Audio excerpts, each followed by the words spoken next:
मैं शिव शिष्य आदित्य सिंह आप सभी को प्रणाम करता हूं। आज बहुत ही रोचक विषय पर मैं आप लोगों से बात करना चाहता हूं। एक बार साहिब श्री हरिंद्रानंद जी से किसी ने एक जिज्ञासा पूछा था। उसके बदले में साहिब ने उनसे एक प्रश्न किया।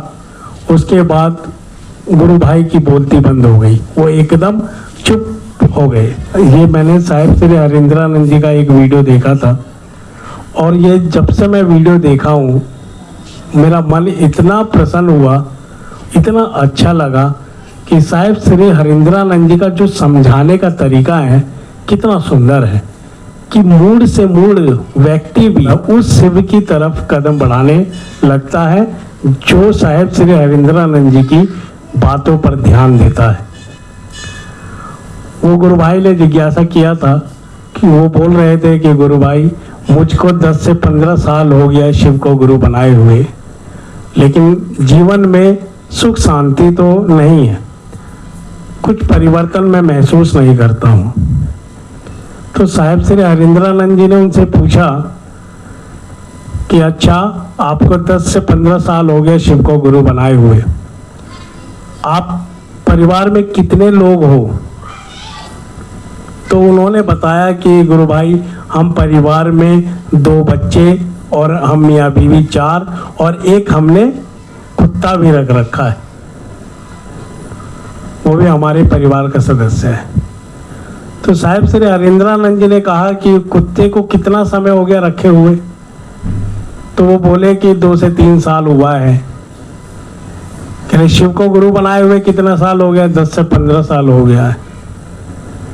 2 साल में वो कुत्ता तुम्हारे परिवार का सदस्य हो गया, लेकिन 10 से 15 साल तक शिव को गुरु मानकर वो अभी तुम्हारे परिवार का सदस्य नहीं हुआ और तुम कह रहे हो कि उस शिव गुरु की दया नहीं है।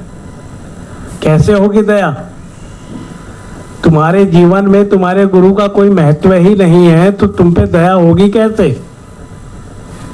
गुरु मान लेने मात्र से, घोषणा करा लेने मात्र से वो शिव तुम पे दया कैसे करेंगे? तुम्हारे जीवन को कैसे बदलेंगे? शिव को गुरु मानकर जो संकल्प लिया, जो वचन लिया 3 नियम करने का, वो तो तुमने किया ही नहीं। तुमको चाहे 10 साल हो जाए या 20 साल हो जाए, चाहे 50 साल हो जाए, तुम्हारे जीवन पर असर क्या पड़ने वाला है?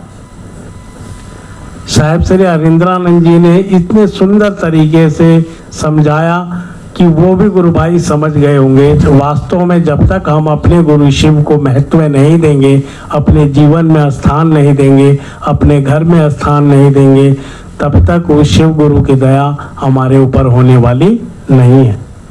सच्चाई तो यही है।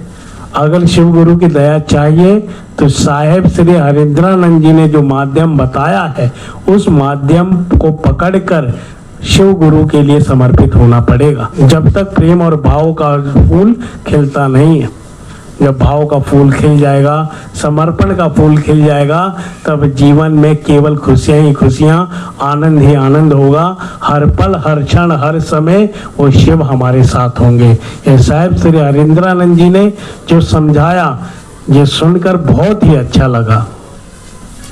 और साहिब ने जो बोला है इस पे हम सब को भी विचार करना चाहिए कि हम लोग अपने गुरु शिव को क्या महत्व देते हैं अपने जीवन में, अपने घर में।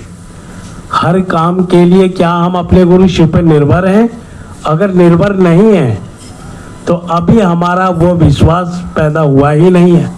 जैसे बच्चा हर चीज के लिए अपने माँ बाप पर निर्भर हो जाता है तो माँ बाप उसकी जिम्मेदारी अपने ऊपर लेते हैं, क्योंकि बेटा वो बच्चा महत्व दे रहा है अपने माँ बाप को तो माँ बाप उसके लिए कुछ करते हैं। उसी प्रकार जब हम अपने गुरु को महत्व देने लगते हैं अपने जीवन में तो वो शिव गुरु हमारे लिए कुछ करने लगते हैं और उनका कुछ करना बहुत करने के बराबर हो जाता है। उनका एक इशारा हमारे जन्मों जन्म के पाप को खत्म कर सकता है। उनका एक इशारा हमारे बड़े से बड़े दुख को खत्म कर सकता है, हमारे जीवन में खुशियां और आनंद भर सकता है। पर शर्ते जो तरीका साहिब श्री हरिंद्रानंद जी ने बताया है उसको अपनाना होगा, जीवन में उतारना होगा। उसके बाद ही वो शिव गुरु हमारे ऊपर अपनी दया की वर्षा करेंगे।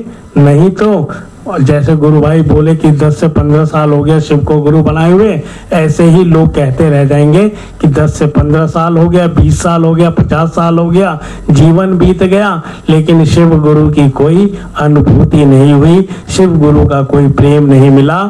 इसलिए नहीं मिला क्योंकि आपने केवल रिश्ता जोड़ा, निभाया नहीं, और परिणाम केवल उसके लिए है जो रिश्ता निभा रहा है, और जो निभा रहा है वो चमक रहा है, और इसमें कोई शक नहीं है।